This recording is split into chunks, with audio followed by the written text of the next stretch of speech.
Okay, I'm gonna call this meeting to order. Welcome to the ECS monthly board meeting. A quick roll call. I counted Matthew, Megan, Rohit, Stan, David, Kristen, Jen, myself. We have Lisa on the Zoom. And did I miss any board members? No? Okay, great. Pledge of Allegiance. I pledge allegiance to the flag of the United States of America and to the republic for which it stands, one nation, under God, indivisible, with liberty and justice for all.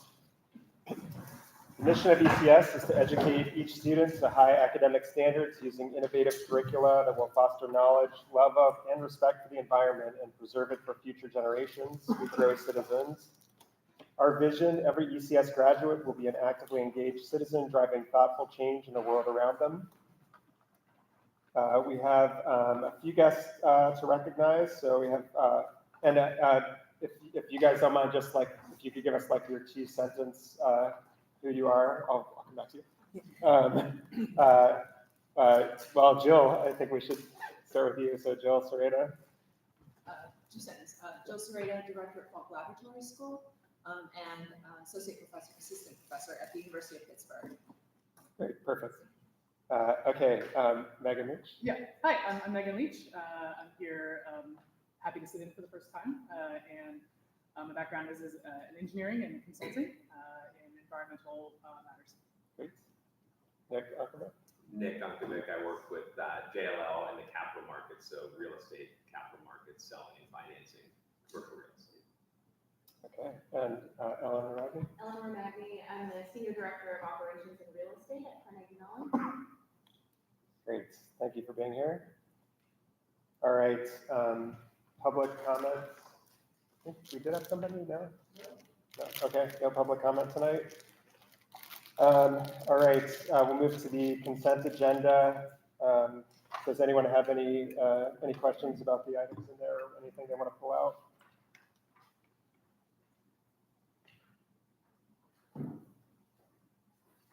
I had a quick question on the draft budget versus actual. Just in the overall budget that we approved in June, just seeing numbers that are otherwise varying. So the draft budget not reconciling, right? Free account, I believe, $3 million variance from the last draft budget that I saw. Oh, that's for last year. Yeah. Just even the one that we reviewed otherwise. So I guess looking at the budget actuals versus the one that we reviewed and approved, that was the same numbers that were reconciled. Yeah, I'll double check it. Okay, well, at least it's a small amount of money. Okay, so you'll get back to us on that yourself. Okay, anything else on the consent agenda?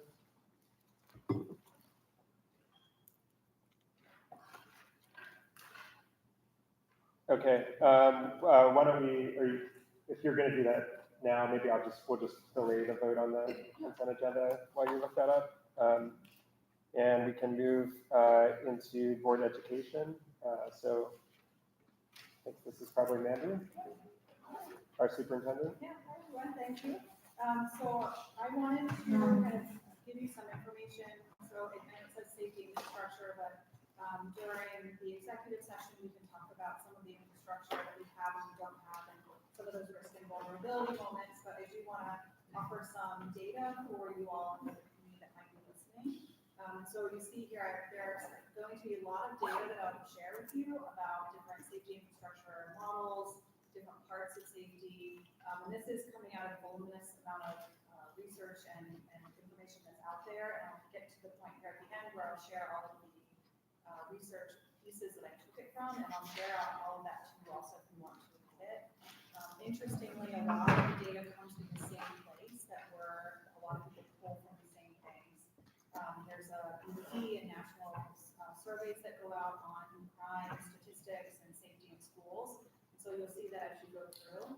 I also wanted to provide you some information from the National Association of School Psychologists and the National School Safety and Security Services. So that's all in here. I do also just want to say that I think it's your goal, also it's my goal, is to really reduce those acts of violence and fear, and promoting that positive learning environment. I think what we need to think about in terms of making any changes to your infrastructure or security planning and security measures is to really make sure that our approach is in line with our mission and it doesn't actually impact it in a negative way, and that it kind of works together to go to the same goals. Creating a safe school is really about addressing anything that's underlying. It's not just about one item or thing that comes in the building.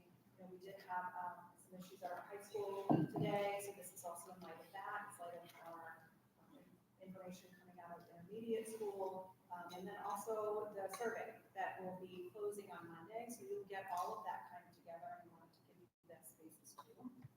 And this National Association of School Psychologists actually say that if you look at the widespread public impression that schools are unsafe is fueled by rare but highly visible school shootings, it's actually contradicted by empirical evidence.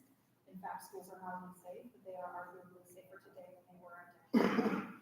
And then also just an important note is that when security fails, it usually fails because of people, and when it succeeds, it's usually because of people rather than things. And so here's some context for you. So that some of these are kind of staggering numbers, right? So we do have, there were 330,000 US students that were exposed to gun violence since 1999. One of the things you'll notice a lot of statistics about school safety measures are really in place from Columbine on. So we really started investing highly in infrastructure when that major tragedy happened in the United States. And you notice in 2018, there were 66 school shootings. These are not active shooter situations. Those actually are relatively small numbers. So those we get about average between 0 to 6 in a year. And so we had, I think it was 2 active shooters in the K-12 schools in 2021. So this must be some data that is really cool. But 4 out of 5 school shootings, at least one person knew about that plan and didn't report it. So that's really important to know as we move forward with all of our plans to think about. And then 93% of school shootings are actually planned in advance. One of the statistics also is that 800,000 non-fatal victimizations happen in schools in 2018. So those are anything from bullying, theft, and it can be also assault. So that's a very wide range of things. But the rate of victimization is actually decreasing, but other indicators of school climate have not moved. So we're still seeing bullying, we're still seeing disrespect of teachers. Teachers are claiming that's actually one of the highest things that's happening in the classroom. Lots of disorder, disrespect, acts towards each other and towards the teacher. So we do also take a systematic approach. That's also something that they are, and from research is saying that you should do, right? So it's a system. It's a physical safety, it's also protection and risk mitigation, it's behavioral health, it's school climate, it's emergency response efforts. So whenever we think about adding something to our system, we need to think about it in terms of how will one piece interact with another. So every time you have one tool, it is going to be used with some other people or some other things. And so as we think about additive, we do need to make sure that it's not just that. It's not the one thing that's going to fix it. It's not going to solve the problem. It's going to help some underlying issue, uncover it, help us to prevent, to have some response or recovery. You can't really solve any school safety issue with just one thing. That layered approach is really what is important and what we need to think about. And then also we need to think about the great diversity and risk, right? You can have lots of things that pose a risk to a school, and we have to think about all of the different measures that will go with each risk rather than just one. So we really need to think about emergency preparedness planning, staff training, all of the things that go into different aspects of school safety. I was able to sit in on some webinars recently, so this week, yesterday, and then also today, and so I just wanted to bring up the threat assessment teams at our schools. So we do have a threat assessment team that is for the entire district, and we also have one for each school. These are teams that are intended to think about those risks of threats in buildings to students, to staff, and from students and staff. And then we go through a process of identifying whether or not it is a credible threat, it's an unsubstantiated threat, and then we act on that threat, and then we think about what does that return look like for a student after that threat has happened. We do know that in 2019 to 2020, 64% of schools reported having a threat assessment team in place. It is mandatory in the state of PA. It is interesting to me that threat assessment teams are mandated, but no physical security measure is There are baselines that you can meet, things that are recommended, but there is nothing that the state PDE has said you must have over another. And then there's some information there out of a RAND study that you can look at. I'm happy to send this presentation on to you. The National Center on School Safety also suggests that intervention by school administrators, teachers, and staff is actually more likely than most technologies to effectively identify students at risk of committing an offense. So when you think about physical security measures and things that we might add or things that we might invest in or improve upon, those are the things like security cameras, door locks, metal detectors, panic buttons, lighting, fencing. Those are those things that you can see. They're oftentimes the things that people go to because they are tangible and they look like you are doing something, but they're not always the thing that is going to actually get to the underlying issue at hand. They're actually just that one piece, again, like I said, of that effective plan, the whole thing together. They're also not used in isolation, and they vary wildly by type of school and by geography and many other factors. And then it's really, again, just like a threat assessment team would do, this is one item that you can use or in tandem to slow a threat, to slow physical violence in a school. So you just need to think of it in terms of how do you get as far away from that threat as you can. So you've got teams that can investigate it, you have security measures that can keep it, and then you also have your just geography of your school. What does the outside of your school look like? Fences, doors, all of those things you can think about. I also think that the approach that we take is really going to impact our student perceptions, and it's something that we see later too in the presentation, which is something that we need to think about. Is it a risk that we are helping to mitigate, and what is the negative outcome or unintended consequence of adding one of these things? Because many of these things do have pretty negative unintended consequences for students. So there's some I was asked to provide some data about just security measures in general. There actually is very little data on the amount of metal detectors that are in schools. It's very low, if anything, but the highest thing that I can find is that 98% of schools require visitors to sign in with their badges, and then it goes on from there, right? So the next highest is controlling access through locked and monitored doors, and then security cameras, two-way radios, classroom doors that lock from the inside. Providing anonymous threat reporting systems. That's our safe to say tip reporting one in there. And then security staff, and then all the way down to panic buttons. So of these, what do the students have? Our schools, I will answer that in an executive session. We do have multiple ones of those. We do take a layered approach. We do have many of those physical security measures, things that we can't talk about here in public that many people know about. Our Raptor visitor management system, everybody has to sign in for that. Our school staff with badges, and many others. The other interesting thing is that panic buttons are most commonly used where few students qualify for free or reduced lunch. Schools increased their use of security cameras by 19% in 2015. And then we also have the one thing to note here is not a physical security measure, but I forgot to mention it before, is that between 2009 and 2019, the percentage of students in high school who reported carrying a weapon actually decreased. So here is some of the information on metal detectors. It was started to be seen in schools actually in the 70s and 80s, and it's a result of the get tough on crime strategy. So it's something to think about in terms of whether or not we want to follow up on that. In 1994, 1 in 10 schools had metal detectors, some form, but their use is actually on decline. And when they talk about metal detectors, there's multiple kinds. So you can have the permanent ones, the random metal detectors, wands, stationary measures. There's a lot of different things that are falling into this category. There's also a lot of data coming out of New York City schools right now. 57% of the weapons that are found in New York City schools are actually not found in the scanning devices. They are found from just reports and teachers knowing about them.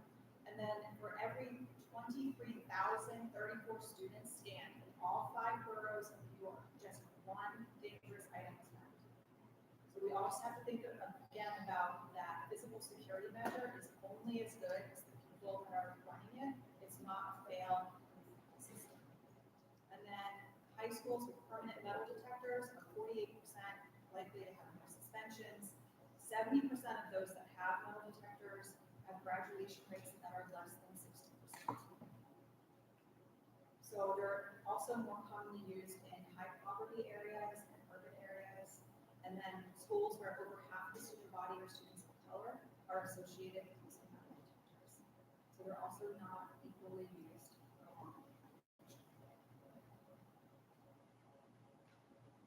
Also in my research, interestingly, I found information about the TSA using metal detectors. And you may not want to know, but they are also not without failure. And then in 2017, they averaged an 80% failure rate. So our TSA.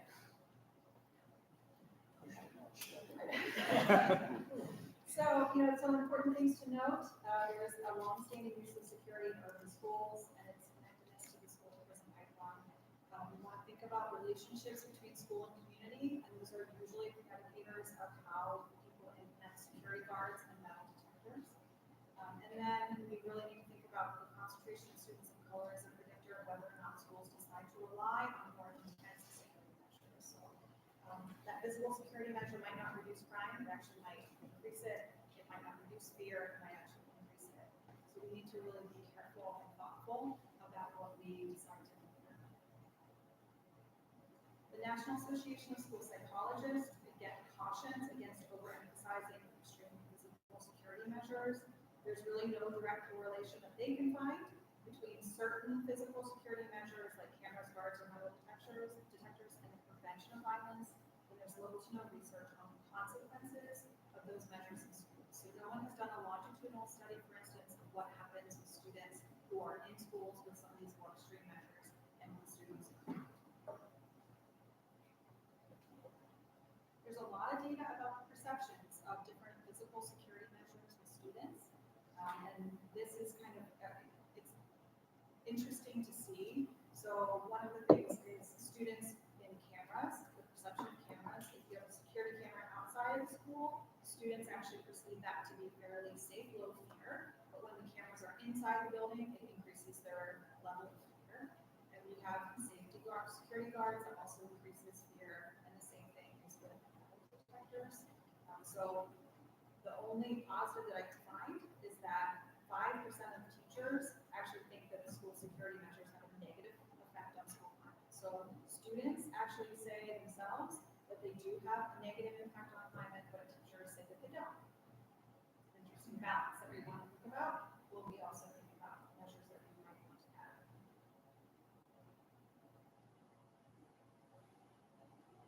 So we want to think about positive and supportive climate. So we want to think about that in terms of prevention. We know that physical security measures are not a quick fix. They're not done in isolation. Again, that little to no research about the long-term effects. And I really think it's important to think about being fearful at school and as a student, how that can actually negatively impact your academic performance. And so we want to create this warm and welcoming environment that is also then free and it's for mitigated risk, free from risk. So how do we do both? I think that is where we are and what we are doing. We have to think about what we're doing for school safety, what we're missing, what is that gap, and then how we can move forward. And then security measures are really being added across the United States, and they're usually added after a really big life event that happens either in place or in the nation. And we know that sometimes it's done in a school that threat didn't actually occur in. So there's a lot of times when people add security measures for little to no reason. And so we just want to make sure that we're doing it for the right thing.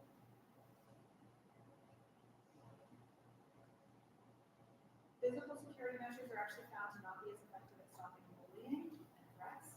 They actually don't decrease fear in students. They don't support the whole child. They can't guarantee security, and they don't cover all aspects of a student's day. So think about bus rides, to and from school, walking to school, being outside of the school.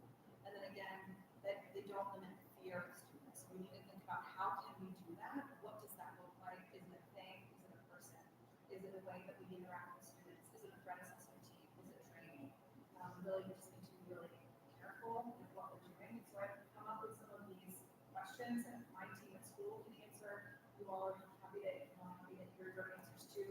But it's, what are the threats that are most likely to happen in our school environment? Where do those occur? When would those threats be detected by our existing security measures? How would measures that we put in place delay those threats for how long? And then what policy or measures are in place that would allow for adequate time to respond? We don't want to have a knee-jerk reaction here. We really want to be thoughtful and making sure that we're answering questions that the experts in the field are posing to us and making sure that we're solving for the right problem and not creating a false sense of security, which might happen with adding too much too quickly, because we need to think about what really we're doing for those measures. And then that's it for now. I have quite a bit of recent reference research plans that I can share with you, and then I'll go into some more specifics about those gaps. And I'm happy to answer any questions. Well, thanks, Mandy. So yeah, I think something I've learned is one of the best practices is not discussing specific security measures that may or may not be in place in public. So we'll delay the questions until we get to the executive session.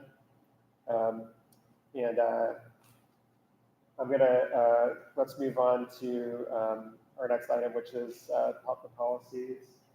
So we had a policy about our policies. Our lawyers over here weren't happy with the wording. I'm so sorry, just really quickly. Can we just have the last page of those questions? Yeah. Sorry, I didn't see it. No, Maybe Stan or David, since you guys were both deep in this, either one of you want to just speak to this? You give a quick Or overview. John? Okay. The board's work this year, part of many jobs this year, was to review, renew, align, organize, and publish all of our existing policies, and ultimately go back and review those policies and bring them up to date.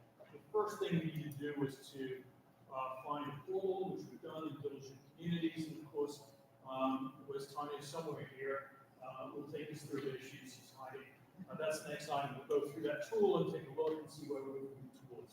Part of that work, of course, was to align all of the policies. And the front end of those policies was a policy statement that says this is how we organize our policies, the purpose of policies. And there was a statement put out there. We had a draft, and it moved around. Stan and Dave, our two lawyers, of course, jumped right in and provided some really great feedback. And I think I folded that, I hope I did, folded that feedback into that copy. And ultimately there we have a statement. Whether we need, whether there's a resolution to accept it or not, but ultimately, Stan, Dave, if you want to sort of dive in there and share your thoughts. At the back end too, you'll see some definitions. Part of organizing your policies is also to pull out some definitions that are common throughout that policy bank. I think Stan and Dave did a really nice job at the front end of pulling out some basic ones. And of course, we will add to that along the way as we do this work over the course of this year.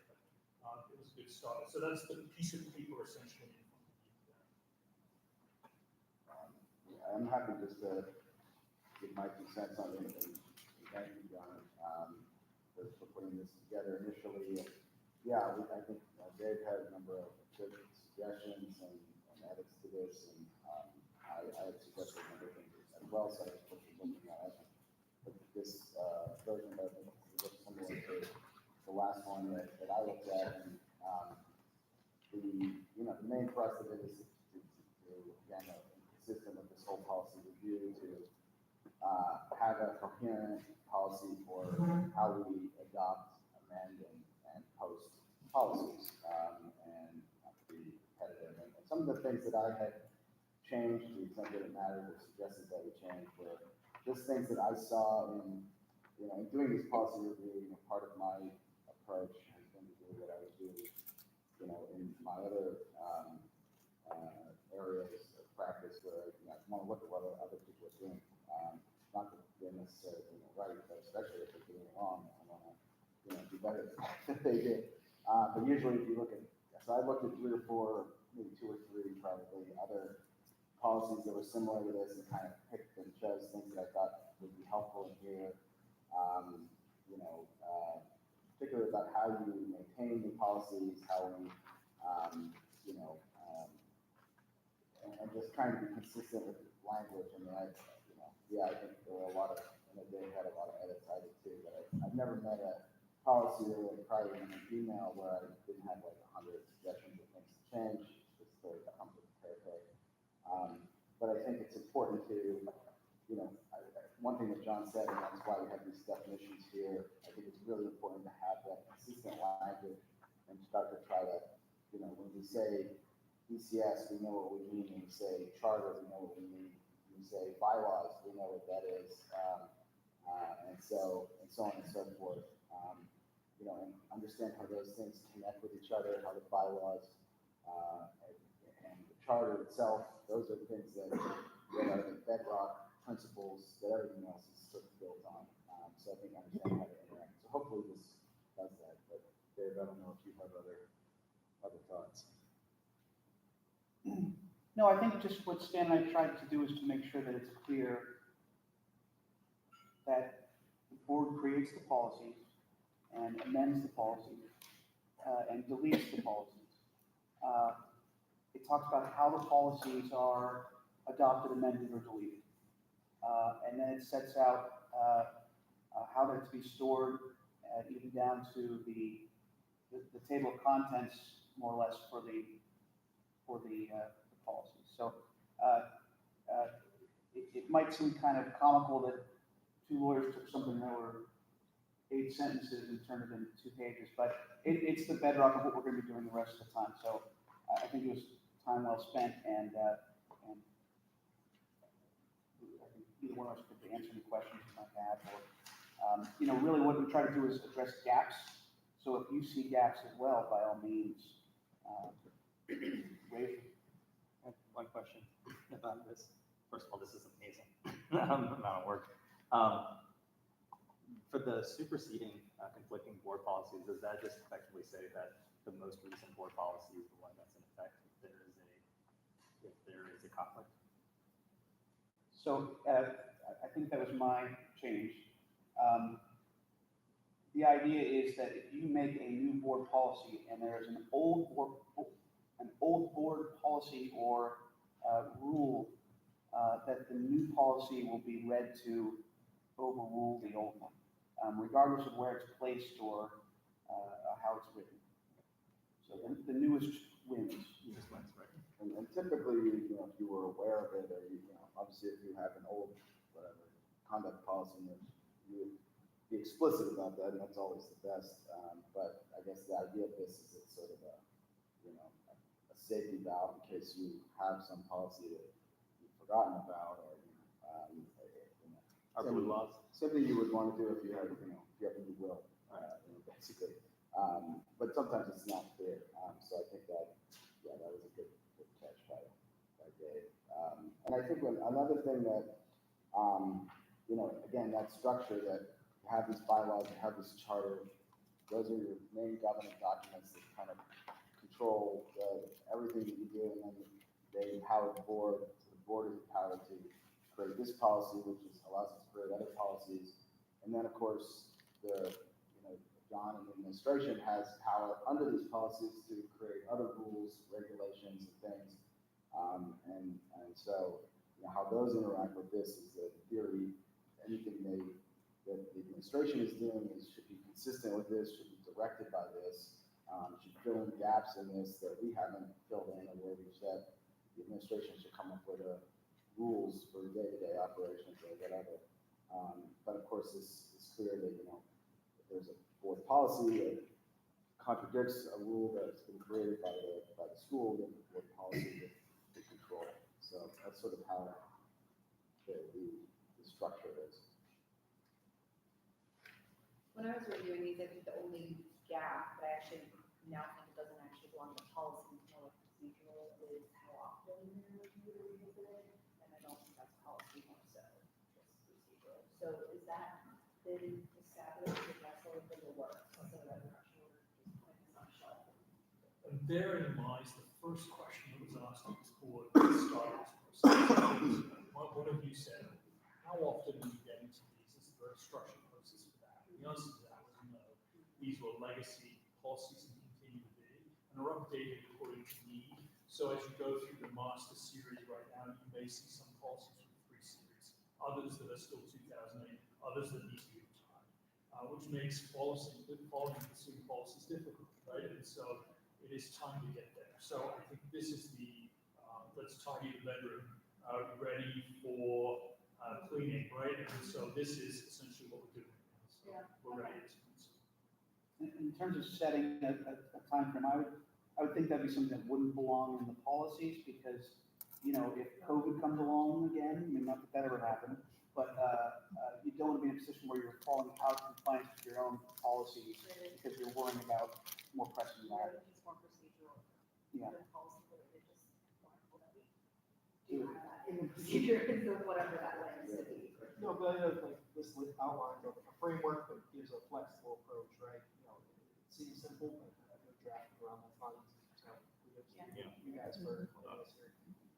Well, hopefully it does the trick. And I think that's a really good question, because frankly, that was something I thought about a lot as well. And I didn't see anything in other schools' policies necessarily that, you know, made it at board policy level what the sort of process would be for reviewing. I could imagine having potentially, you know, it might be procedural, but I can imagine having a future discussion at least, or maybe a separate policy, maybe an amendment that even laid out, you know, even if not a specific time frame, laid out procedures, designated a particular person on staff to say, you know, once twice a year to come to the board and make recommendations about policy reviews, particular policies to be reviewed or changed. You know, creating an interactive process, at least it's a framework of one, so that you wouldn't run afoul by not changing and not doing a full scale review during COVID, but it create some accountability mechanism at least in theory. That's all sort of in my head at this point. I don't have a model for how that would work. Well, it's you know, we've gone through from this already, because the master copies were all organized at this juncture and split up. Our department chairs all jumped into it, and of course now have access fully to it, and I'm now suggesting, okay, this one, this one, this one. So we've got a body of work where we can push by very small department chairs. And I think that's a big accomplishment, so kudos to you and your team for doing that. I think that's at least half of it, and the rest of it is just lawyers, you know. Well, tearing their hair out. I have to say, I could get used to this. It's really quite fun having 2 boys. It's like having a Ferrari in the driveway. It's, you know, it's like, hey, did you guys take a look at this? And so it's been really great seeing 2 sparring People boys. almost never say that. They're complimenting our work.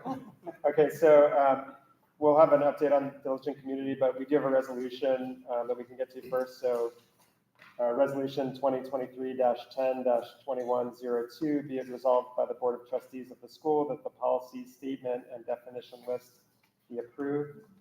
Do I have a second? Second. Okay for conversation? More discussion? I would add to this resolution, I'm sorry I didn't notice before, and I would consider doing this on a regular moving forward basis with any of these policies, subject to further correction of typos and definitions. And that way, if we catch any definitions we can add beforehand, we can do it at a later time without adjusting the substance at all. So, can we write that down? Yeah, so we have an amendment to the resolution. I'm gonna put the policy number in there. Policy 103. 103. Policy. Okay. 104. Any objection to that amendment? Okay. So it's 103 and 104? Yeah. Well, we should be careful. Which 104 is that different? That's Okay. 104 is the definition? Okay, yeah. 104 doesn't have a table.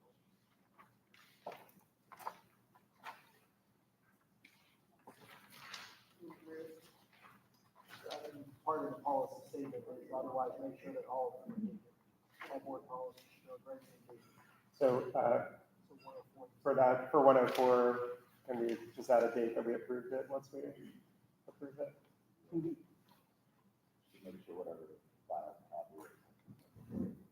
Okay, I think that would be an error if we put it in this. so Latanya, David will give you the wording of the updated resolution that we're gonna vote on. Great. Is that everyone comfortable with the wording of the new resolution? Yeah. I won't make you read it, okay. All right, all in favor? Aye. Any opposed? Okay, that resolution passes, and looking forward to many more riveting conversations about policies and definitions and tables of contents. Likewise. Okay, let's go back to Michelle. Okay, about the budget. Did you just want to restate what your question was? Yeah, so I was looking at the June budget versus actual, whereby So June 2023. in 2023 shows an overall budget of year-to-date 26 million and change. But then when I pulled the budget that we had reviewed, which is the 2023-2024 budget, that same budget that I had in my file with the 29 million. Yes, so that's the 23, 24 budget. So it's 29 million. So we're approving the June 23 financials, which is 26. Which is last year's. So got it, my bad. I'm sorry. Skipping fiscal years, I should know better. I want to note that I also noticed the $3 million variance. I wanted to see if Matthew would find.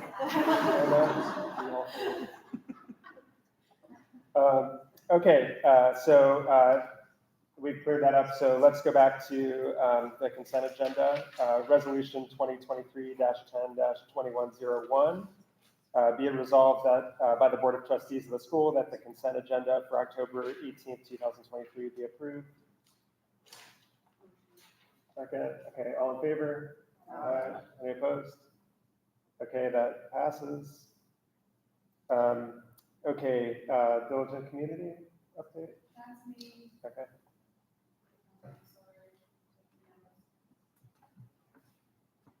Okay, so, John would ask me to present to you all diligent community, even though I have not wanted to do it, because he knows I don't like public speaking. But, so I have, I emailed, all of you the instructions for you to log into diligent community, what you will need for your username, setting up your password, and even the instructions as far as tutorials and things like that. So all of that should be in your board emails. I just sent that to you probably within the last hour. I'm going to cast my screen. So what you will see here is,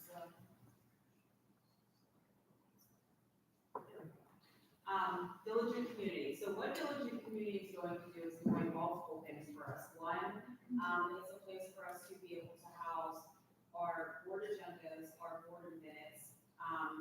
Each of the different committees that you all have, you will have the ability to create different folders and templates for each of your communities to, your committees to house your documents there, as well if you choose to. And all of the talk that we were just having about policies, we will have a place where the policies will be housed electronically. They will be available for the public to view at their leisure whenever they choose to. And then there's also the other portion of it where the board will be able to create policies, present the policies, vote on policies, all of that. So what your community is going to allow us to do all of those things. So I'm just going to sign in here just so you guys can get a quick view of what it looks like.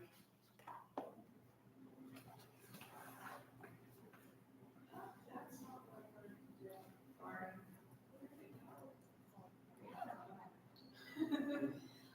So on the left, you will see all of the menus. And this is obviously from the board member / administrator view. This isn't the public view. I'll show you all that shortly.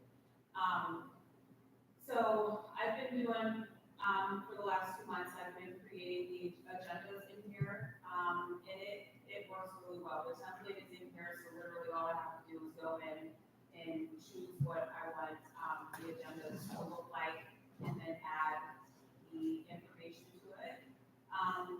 along the left-hand side is the items that you can see that allows me to build out the different things, that I want to build out. I will be able to share with you all through here, the agendas for you to view. So you won't get a monthly email from me any longer that says, hey, here's the agenda and all these documents. Everything will be pushed out through Diligent Community, and you will be able to go into Diligent Community, click on the links and see everything that you need to see. So everything will take place through here. I'm sorry, will the notifications ready? It will, yes. So when I publish it, it will come, you guys will get an email notification saying that it's ready for viewing. So, that will take place automatically as soon as I hit publish to board members. So there's a different button for publish to board members, and there's a different button for publish to public. So the public will also, anybody that signs up for it, they will also get a notification when the public agenda is ready for viewing. I'm trying to think, for you guys on the left-hand side, I don't know what your view will look like, because as an administrator, I have access to so much more. But I would just say, go in, do clicking around, you can't break it. If you don't have, the access to do something, it's not going to allow you to do it. But what I do want to show you next is the public site, which I'm sure all of you will be happy to see, where we're just starting it out. I'm slowly adding what needs to be added and building out to it. But from the public view, sorry, this will on. They will be able to see the meetings that we have listed. So I will eventually have all of the meetings for the rest of the year go out into there. So they will be able to see all of the monthly meetings. They will be able to go into here and subscribe to sign up to get emails. They'll be able to subscribe to the email notifications about the upcoming meetings, when the agenda is available, things of that nature. The request to speak is also going to be through here, where they can click to request to come and speak at the board meetings as well. You see the board policies. They will be available for viewing. I have slowly but surely have started the process of adding what we currently have. All of the new stuff will be added, and whatever's not new, the older stuff will be there as well. So you can see there's folders, and each folder will house each individual policy. So that is what the public view is looking like. And then on the back end, as far as the board member view, it'll be pretty similar to that. It looks slightly different, but not a whole lot different. There was something else that I wanted to show. Oh, so when you click over here on the meetings, you also will be able to see all of you all and all of your biographies. Which right now, I only have a couple moved over from the current board website, but everybody's eventually will be there. So, your biography will be there, along with all of your information, and your emails will be here as well, for the public to be able to, they'll be able, to just pull your email from here and email you, at your board email if necessary. So that's pretty much what we have and what's coming. Great, thank you so much, Natalia. That's great. Okay, we're going to move into our committee reports. So the executive committee met last week. I think we've already talked about some of the things that we covered, security there. Just a couple of things I wanted to highlight. Number one, a reminder, our board retreat is coming up October 28th. It's a Saturday morning. It's going to be from 8 to noon, and then we're going to get lunch and drinks after. And Kristen is helping organize it, and Matthew has found us a space to use at Pitt, which looks really nice. Kristen, do you want to say anything else about the retreat? Yeah, we'll be sending out the invitations soon, but if any of you know you can't make it, if you can let me know tonight, only because I'd like to figure out the lunch and everything, so we'll take care of that, and then I need to work with you on other attendees. But yeah, we have the space, we're gonna be shooting for like an 8:30 to noon time frame, just so you're ready for that. And then, like we said, find somewhere to spend some time afterwards for everyone who can participate in that. Thank you. Another thing I wanted to mention is we would like to increase the public profile of the board a little bit this year. And one of the ways that I'd like to do that is to have board members come to various school events and meetings. I'm hoping that each one of you can come to one or two things over the course of the year. I think we have a potential sign-up calendar coming. I just have to take a look at it. The first event, if anyone's available, the ECS Fall Festival is on Friday, and it's going to be amazing. But it would be really great if a couple of board members are able to come, and they said they would give us a table, and I forget what else, but it'll be amazing. So if anyone's able to go to that, I've gone as a parent several times in the past. It's very cool. It's at the intermediate school. There's usually food trucks. Are there food trucks this time? We're having pizza. Pizza sales. Okay. Please let me know if you can come and represent the board there. And then we've kind of covered security, and then construction was the other topic, which I don't know if you want to get into the RFPs situation. Matthew? I think you said you were sort of a list of things that I'm trying to think what they all were. One were general construction. Yeah, I mean, generally, we already approved the architect's contract, right? So we've already voted to approve that. That's on hold until we get a CM on board. The CM RFP hit the street. John had made contact with all 5 firms, all quality firms in Pittsburgh, PJ Dick, Mascaro, Massaro, Rycon, and Turner. So all the big firms. And proposals are due.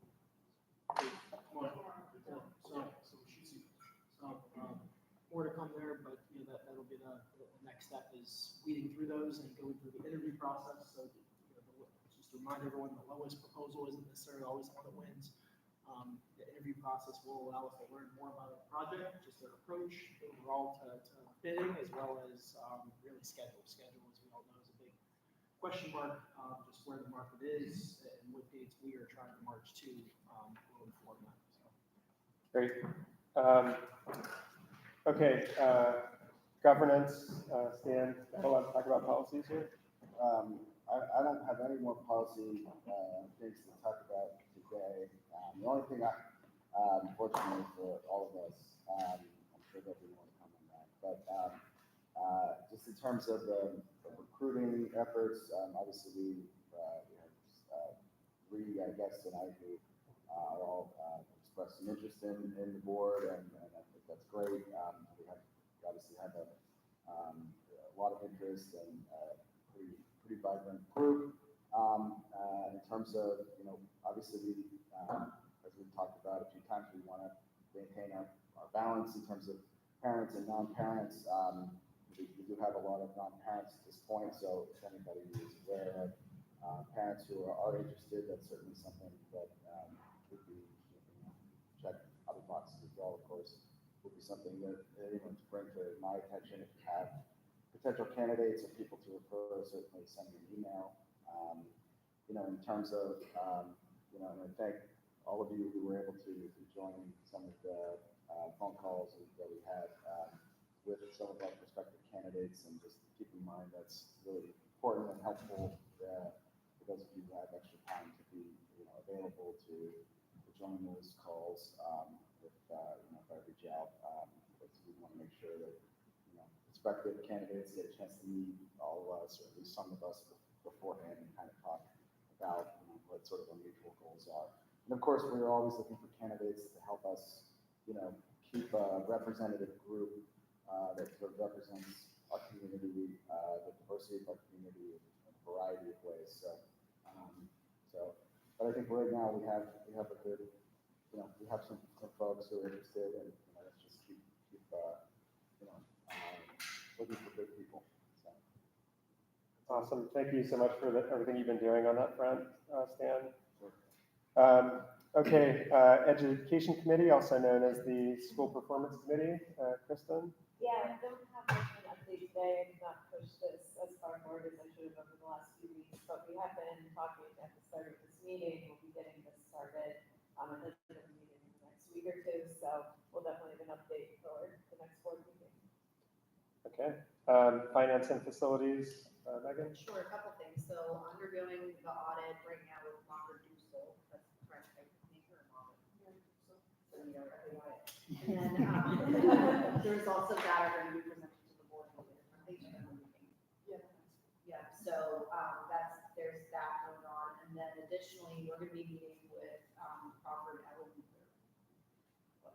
That is, who does the annual budget. So we're going to be sitting in with them to just kind of talk about that, because there are some considerations, SS funding in particular, which is part of the pandemic relief monies that is kind of allocated for a certain number of years is now expiring. So just kind of taking a look at how that's going to impact our overall budget and bottom line. So we'll be talking about that in addition to just getting the budget kind of ramped up and ready to go for next year. And then one final thing I want to mention, and Matthew, please help me elaborate, but basically we're taking a look at kind of our capital reserves that we have relative to our buildings. So we have about, I don't know if I can talk numbers and specifics in this forum or not. But basically we have reserves set aside for any kind of capital improvements needed on our buildings. When we were at 2 buildings, we're now at 4 buildings. Is the number that we have set aside enough? It's unlikely, but we think that we're going to need to allocate more money to that. Also completing needs assessments to understand where are our buildings, what remaining useful life systems are they, do we need to make any improvements or set aside that? So basically we'll be thinking our future selves that we have that money set aside in the event that the building needs some type of improvement. So there's a little bit of a difference we'd like to have with the board to talk about if there's any reserves left over, how are we allocating those? Do they go to general fund, or can we start to reserve a percentage or a lump sum even to that reserve fund, so that we have that money earmarked in the event of any type of facilities, upgrades or whatever that are necessary and needed. So. Really, I think the only thing to add is on the allocation, right? When we do have a surplus in a certain year, whether that gets restricted or goes to the general fund, year over year, that might be a discussion. It might even be a policy, that we eventually write. If it says X percent or X dollars out of the surplus automatically goes to the reserve, and then there's a further discussion. So really, it's teasing a future conversation, but we think it's financially prudent to kick that one around. We've had good years where there's been budget surpluses, but this is really rainy day fund. It's hard to otherwise restrict that money, but when you ultimately need it, you're really happy to have it. So no decisions to make, but we do want to just put that bug in our ear that we're starting to have conversations with that, and we won't stop the conversation. We'll continue that as we move forward. Right, so background to that, like Matthew, we're going to mention the 7th or the 10th of November, when we're going to try to walk through the facilities. That on the back end of time with corporate Elmo, we start inputs really that'll tell us, okay, if Matthew sort of calls down a particularly scary hole under one of our schools and says, okay, that's a pretty difficult expense there, then ultimately know that kind of information will help us determine where we want to sponsor how much, actually, on the back of that, potentially how we can direct that contract to do some of that deeper dive on the research. Yeah, so I'm embarrassed that staff forgot about that. So I think that's one of the things I've been championing. So the 7th and the 10th, I think, are half days for school, right? So we were looking, these are midweek dates. Anyone and everyone is welcome from the board. With facility finance committee, I think we haven't finalized those dates. But otherwise, we'll be walking all 4 buildings. We'll be seeing both classrooms and hallways, but also boiler rooms and roofs.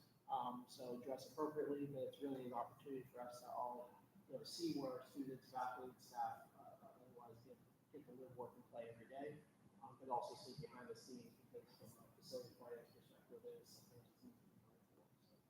Great. Okay, ECS FT report. or anything? Okay. ECO. Hi, everybody.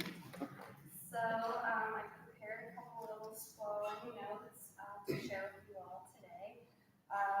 Right now, our next event is Fall Festival, which all of our efforts are sort of lots of all hands on that kind of initiative.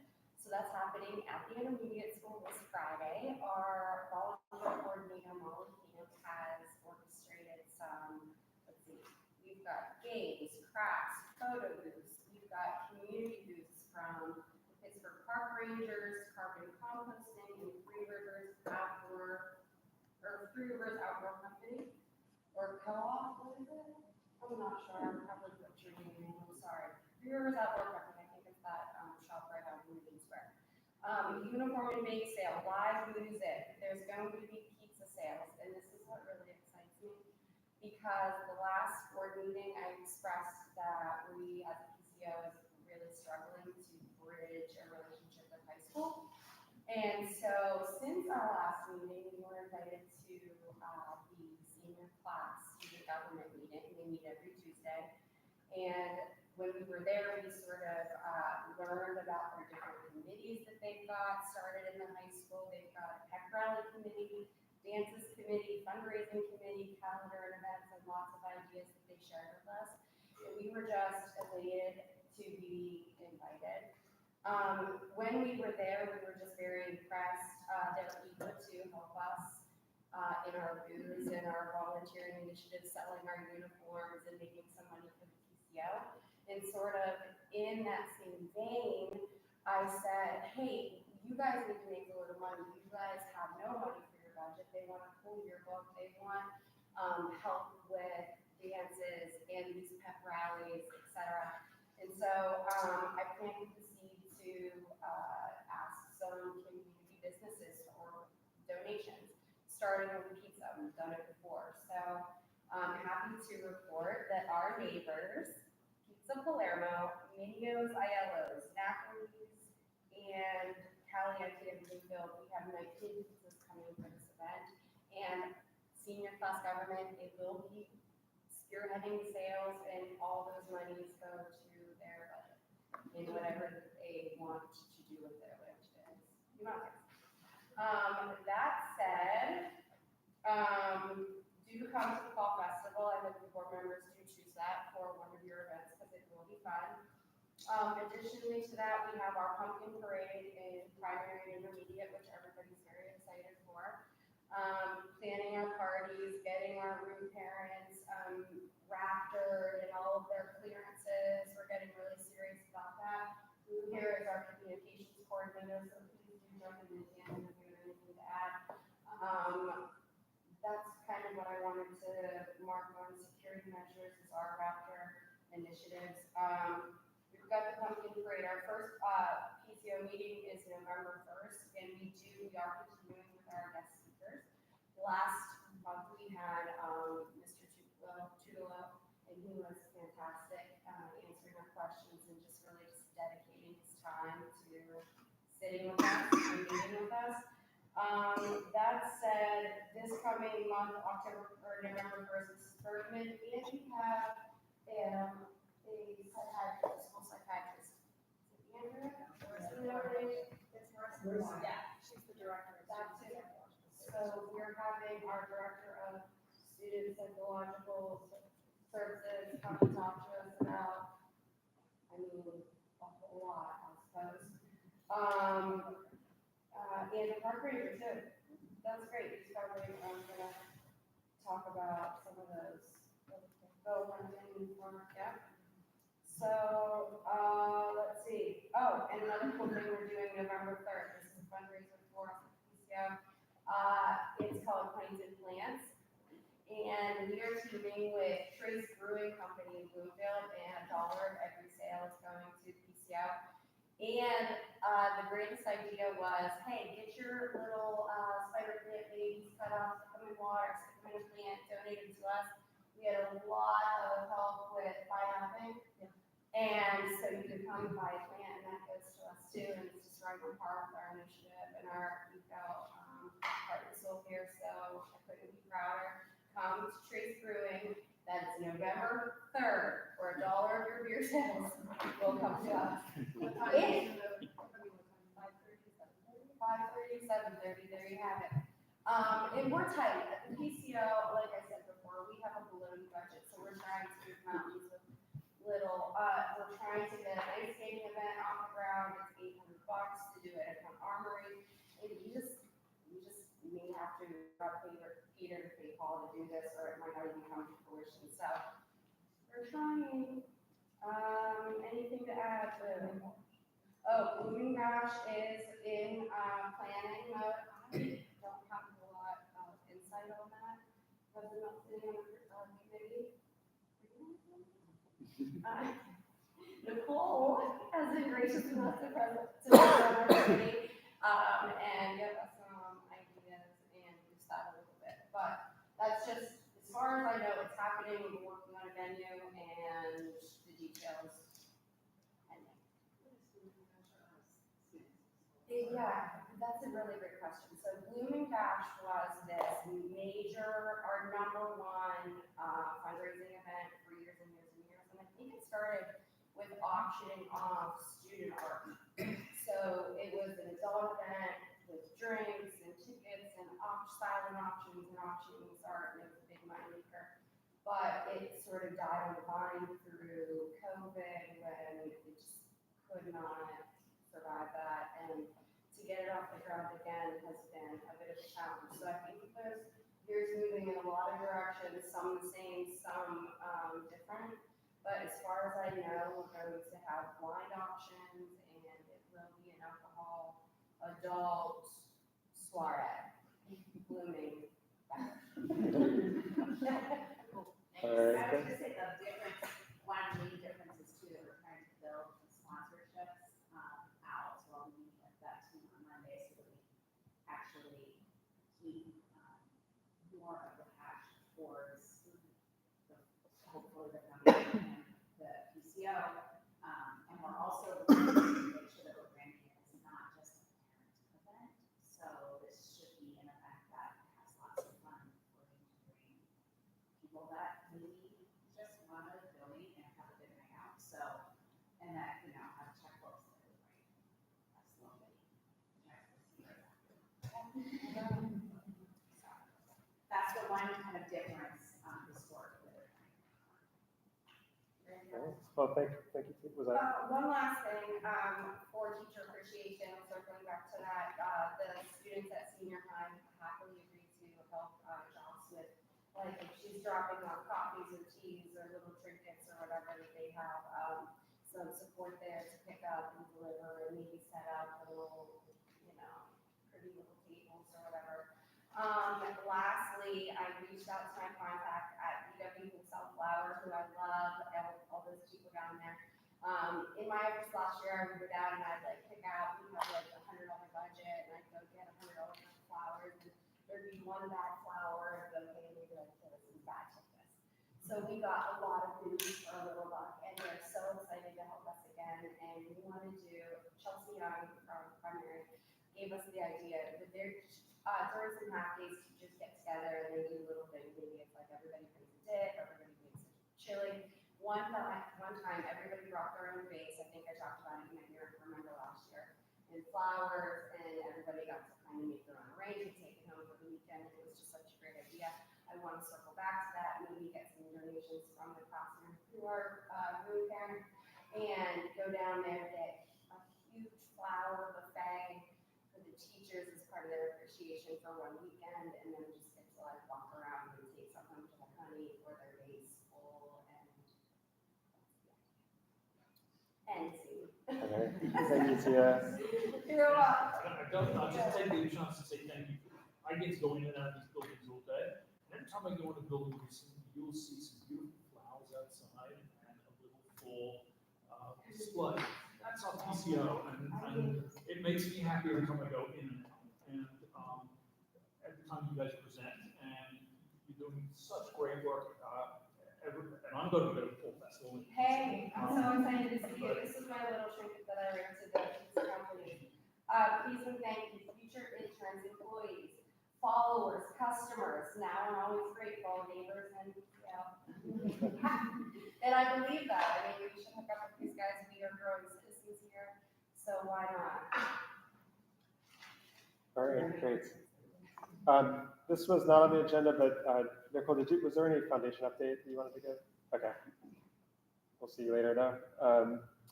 Okay, other business, exciting, new board member vote.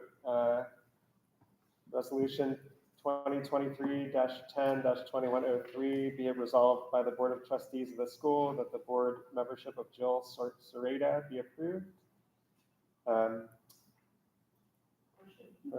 Okay. Any discussion?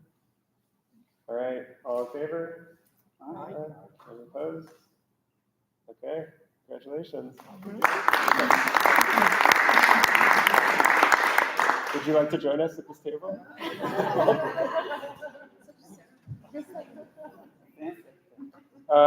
Okay, any other business before we move into executive session? Okay, can I get a motion to go to executive session? All in favor? Opposed? No? Okay, we're going to go to executive session. Thank you to our guests. Appreciate y'all coming. Thank you so much.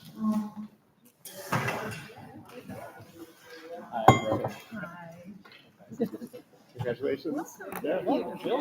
Casey is coming, she's just not here yet, so. All right, well, thank you. All right, yeah, thank you.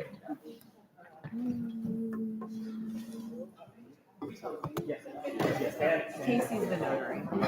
Sorry. I should have explained that. I apologize. Thank you.